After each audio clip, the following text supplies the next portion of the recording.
So hey everyone, welcome back to another quick and very interesting tutorial where in this quick tutorial I'm going to show you how you can fix the issue if the keyboard is not typing on your computer even if it's connected properly.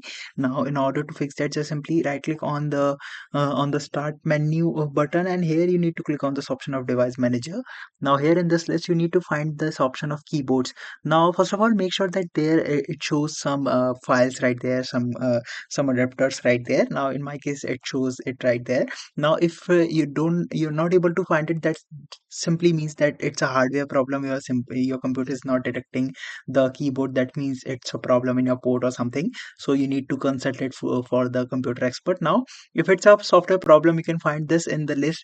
Just simply update this driver for the keyboard. Click on update driver, search for automatic drivers updates, and give a restart to your computer, and that will definitely solve your problem.